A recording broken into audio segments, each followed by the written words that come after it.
Okay, we're back for part two. Quick story, when I had to pick David up from school today, well, I didn't have to pick him up. He shoots on an archery league with Jim, and so he likes to take a nap after school because he gets up so early for school. You know, I don't understand, when you're in high school, they say that at that age you need so much more sleep, yet they have their classes start at 7 in the morning. No teenager is going to go to bed before midnight that I know of. But anyway, so he always takes a nap. So he called and asked if I would pick him up. Well, the way his school is, you can either pick up in the front of the, like in the front of the school, or on this side of the school, or this side of the school. I always pick him up on this side of the school because all the buses are in the front and then they go like this way to get out. Well, when he called me, he asked me if I'd pick him up on this side of the school because he says it's right by the light and it'll be quicker to get out. No, it's not. They have safety patrol people, or not safety patrol people, but you know, adults that direct the traffic to kind of ease up the flow.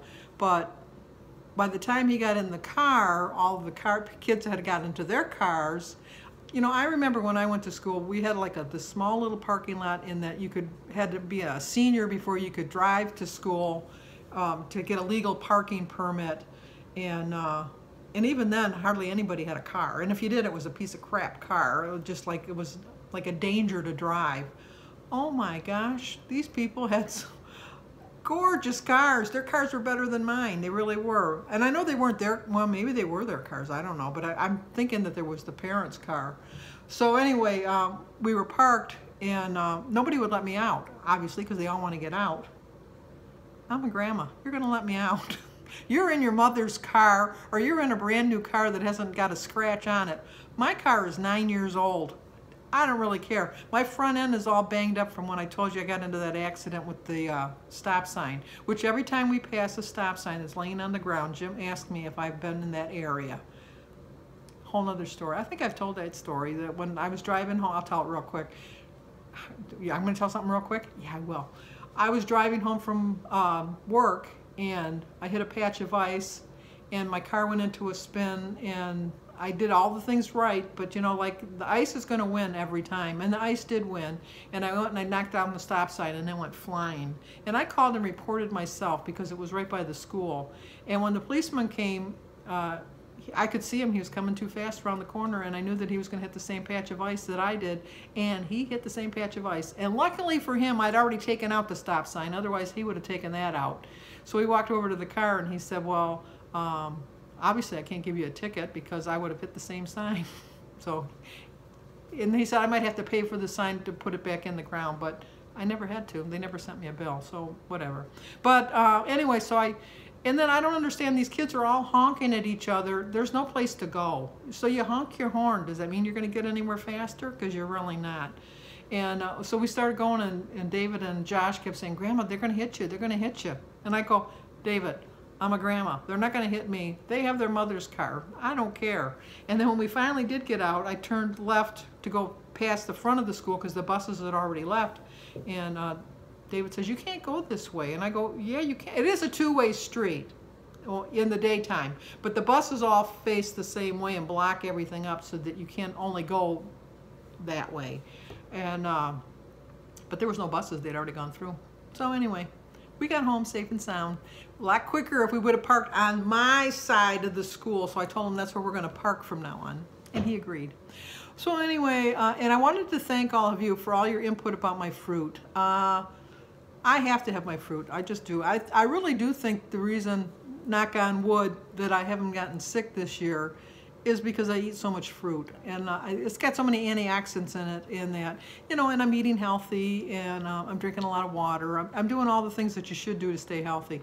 Not to say that, you know, like people that get sick weren't doing all of that, because if you're going to get sick, you're going to get sick. But I do think that it kind of helped me out a bit. But I guess what I want to stress is I'm trying to just cut back on my fruit a little bit this week because I need that psychological boost of a loss. No matter how small it is, I need that little oomph to get me over my hump. I know it's only been 0.7 ounces or whatever, 0.7 of a pound, not even a whole pound in the last 3 weeks. I know that in my mind. I know that. But it's getting discouraging not losing. Not that I'm giving up, because I'm not giving up.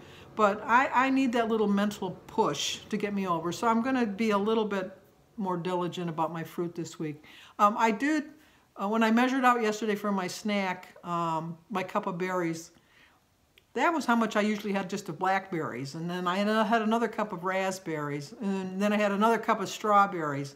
So it made me realize that I can still have all of my fruits. I just have to rein them in and not have them so bad. Another suggestion I had was to switch my meeting days. I really like my leader. I had to go to like 3 or 4 meetings before I finally found a leader that clicked with me, because I think that you have to have someone that's going to click with you. And I really like going on Saturday mornings. I don't like going at night. I've gone to night meetings. I just don't. I starve myself during the day, which is not the right way to do it.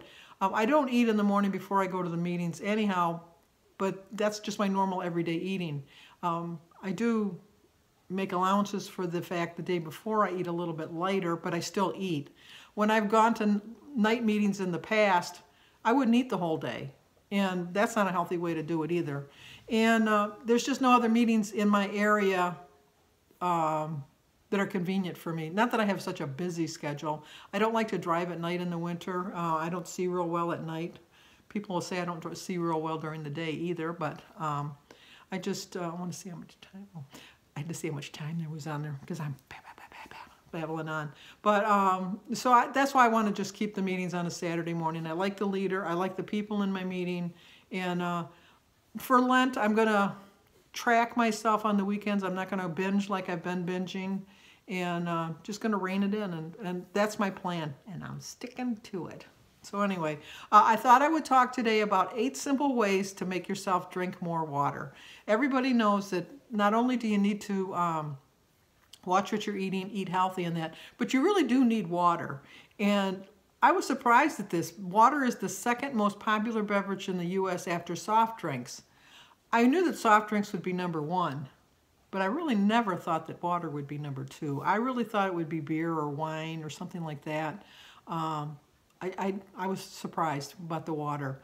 But they said that if you up your amount of water that you drink, that you're, no, wait a minute. If you drink too much soda, you're upping your risk of obesity, stroke, and any other heart problems, which that makes sense. And a lot of these health dangers can be avoided if you just drink water. If you just make a point of trying to drink it, and really, if you really can't drink too much water. I know you can go, anything you can go in excess with, and it can be bad for you. But if you drink enough water, it maintains your body's fluid balance, and it helps your nutrients travel around in your body. It regulates your body temperature. It digests your food. It helps you, move, if you know what I mean. So you need it. You just need to do it. A lot of times it can act as a diet, an appetite suppressant, because like I've said before, sometimes you're not really hungry, you're just thirsty. And really, if you drink some water with your meal, like I do, I show you every meal. I do drink that glass of water. I'm used to like drinking 2 cans of pop with a meal. So that's like 24 ounces I'm used to drinking with a meal. And so now I drink like a 12 ounce or 16 ounce glass of tea and then like a 12 or 16 ounce glass of water. I'm cut back on all the sugar by doing that, and I do drink a lot of water. I start off the day, I drink 16 ounces when I take my medications in the morning, and then during the morning I drink another 34 ounces before I eat my breakfast. Then I drink 12 ounces with my lunch, and I drink 12 ounces with my dinner, and then I probably drink another 12 ounces at night. And I have the cups with the straws, and it's just, maybe it's just like a Pavlov dog thing. Just drinking out of the straw reminds me of drinking a pop out of the straw. Like, when you go to McDonald's or something and they give you the cup with the straw. So that's how I drink my water, and that's how I get my water in. If you take a bite of your cereal, or not your cereal, your food, and then drink some water, and then take another and drink some water, you'll get the water in. You will. So these are 8 tips that you can do to try to increase your water. Eat something really spicy. Yes, really spicy. If you add crushed red pepper to your plate, you're going to reach for the water pitcher a lot. I know they always say that if you eat hot food, you're supposed to drink milk, but I guess that's a myth. You're supposed to drink water. Number 2, keep a water bottle close by. I have a water bottle that I got from Weight Watchers with Carrie that I keep in my car. I've got my cups of water. I got my glasses of water that I use. I have water that drink with me wherever I go. If Jim and I go somewhere, I have like, you know, what do you call them? To-go glasses or with straws. I never go anywhere without a bottle of water. And you just drink it. Sometimes I don't even think about it. I'm just drinking it just to drink it. Number 3 is be prepared at the gym. I don't go to the gym, but you see everybody at the gym. Of course, I don't go to the gym, so how can I tell you about going to the gym? But I know that you like when I see commercials for people at the gym. They always have a big jug of water. Number 4, think of how much money you'll be saving at the restaurant. It's ridiculous how much they charge you now. Before, I always would get annoyed because you could go and have a cup of coffee and they would keep refilling that cup. Now, coffee costs a whole lot more than that pop because that pop is just a bottle of syrup filled up with the rest of the way with water. And yet the coffee, I think, is cheaper to order out than like a pop. Sure, they're going to keep refilling the pop for you, but they're making money on that even with that. I think they were losing money on the coffee, but I think they make money on the what do you call it? On the pop. I had to think for a minute. Eat foods that are high in water content. It isn't exactly cheating, they say, but you can technically hydrate with water-rich foods like cucumbers, melons, celery, or even some soup that has a light broth. Water will help you lose weight, because drinking 16 ounces of water before meals can help you lose weight, according to a 2010 study in the Journal of Obesity, because it gives you less motivation to eat more. Pair your water with your cocktails. If you're at a bar, you should already be alternating a glass of water with your drink. I never did that, but they say you should. Add some flavor to your water. I just like a glass of water, but I know that when Jim's on a kick, when he's going to drink water, he gets Crystal Light. He loves Crystal Light. And or put a lemon, a lime. I've seen people put cucumbers in their water. I know water can be boring. It really can. That's, you know, but you can buy like watermelon chunks. I have a cup that has a diffuser. Is it called a diffuser? I guess. That you put the fruit inside and then the water, it screws into the cup. And you could get your water that way, you know. But they said that women have reportedly lost up to 41 pounds by, oh no, never mind. That's a recipe for red tea. No, forget it. It's all back in there. You didn't hear that. And so that's what they're telling us. That's 8 simple ways to make yourself drink more water. Sorry I got a little silly at the end, but that's to know me is to love me. Okay, sing Far Away. I gotta find those words. I gotta find the lyrics to Far, Far Away. See you at dinner. Okay, it's time for dinner. I wanted to show you that I used the Extreme Wellness tomato basil wrap for 1 point. I did use this ham for 1 point for 2 ounces. It was high. This is a little high in sodium, I'll admit. The Boar's Head mustard is 0 points. My Panera dressing that I put on my salad is 1 point for 2 tablespoons. I did use 4 slices of cheese of the ultra-thin provolone, and I did use 1 ounce of the feta for 3 points. I did use my measuring spoon, and I used my scale to measure this out. So, and there's my water. Anita Johnson got me this cup. I drink, as you see, I drink a lot of my water from this cup. So I had 3 points for breakfast.